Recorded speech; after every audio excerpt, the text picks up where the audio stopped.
नमस्कार प्रेक्षकांनो, कमळी या मालिकेमध्ये आपल्याला जबरदस्त ट्विस्ट पाहायला मिळणार आहे. कमळीच्या 18व्या वाढदिवसाला खूप मोठ्या गोष्टीचा उलगडा होताना आपल्याला दिसणार आहे. इकडे कमळी 18 वर्ष पूर्ण करते.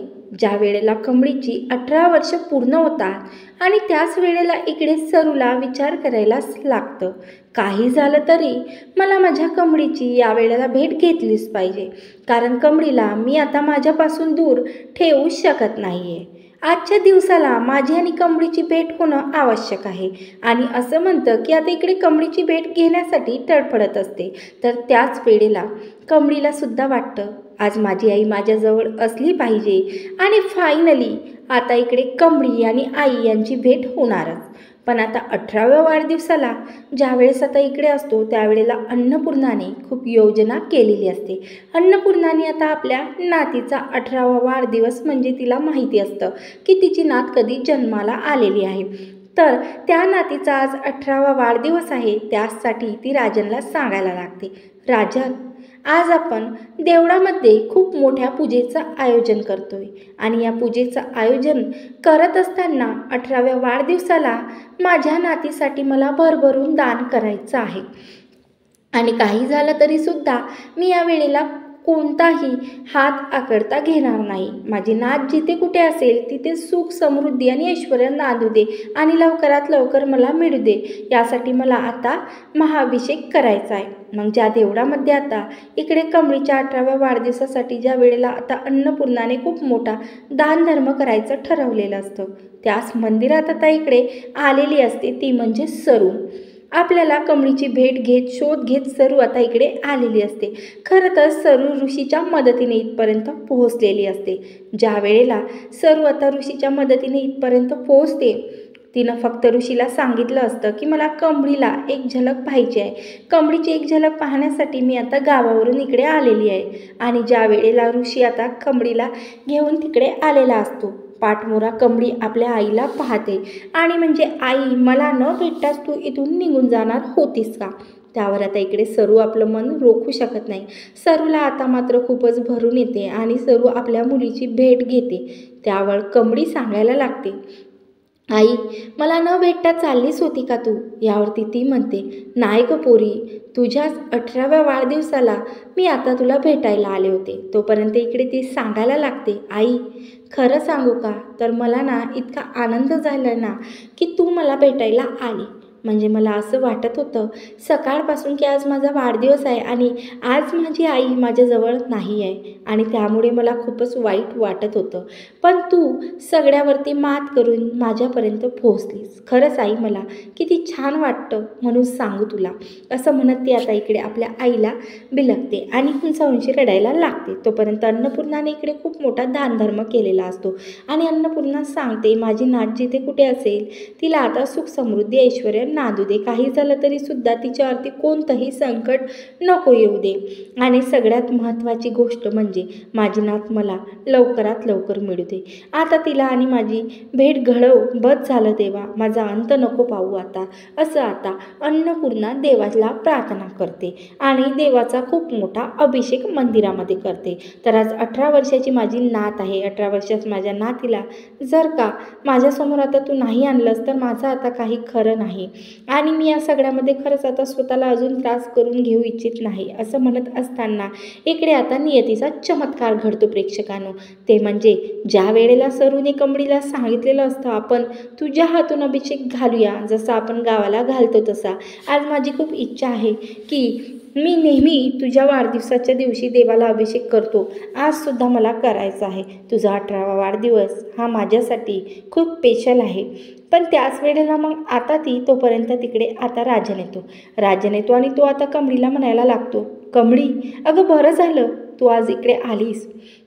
तुला माहिती आहे का आज इथे खूप मोठा सोहळा केला आहे. यावरती कमळी म्हणते, हो मी बघितलं की अन्नपूर्णा आजीने खूप दानधर्म केलेला आहे आणि देवाचा अभिषेक केलेला आहे. यावरती तो सांगतो हो. त्यावरती मग आता अन्नपूर्णा सांगायला लागतो, कमळी बरं झालं तू ये, तुझ्या हातूनच मला देवीची ओटी भरायची आहे. म्हणजे देवीला तुझ्या हातूनच प्रसादसुद्धा मी चढवेन. माझी नात आज जर का असती तर तुझ्या एवढीच असती. आज तिचा 18वा वाढदिवस आहे. त्यावरती मग आता इकडे राजन सांगायला लागतो, आई अगं तुला माहिती आहे का, आज आपल्या कमळीचा सुद्धा वाढदिवस आहे.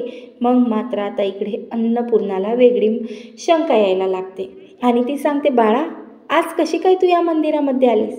यावरती कमळी सांगते, ते काय नाही, गावावरून माझी आई मला भेटायला आली होती आणि म्हणूनच मी इकडे माझ्या 18व्या वाढदिवसाला ती मला भेटायला आली आणि म्हणून मी आता इथे आले आणि इथे येऊन मला माझ्या आईला आता इकडे भेटायला आलेली आहे. असं म्हटल्यावर ती मग आता हे म्हटल्यावर लगेच इकडे आता कमळी सांगते, मी माझ्या आईची तुम्हाला भेट घडवून आणते आजी. तिने जर का पाहिलं ना की तुम्हाला, तर तिला खूपच आनंद होणार आणि तुम्हाला आणि राजन सराला सुद्धा माझ्या आईला भेटायचंच होतं ना, असं ती म्हणायला लागते.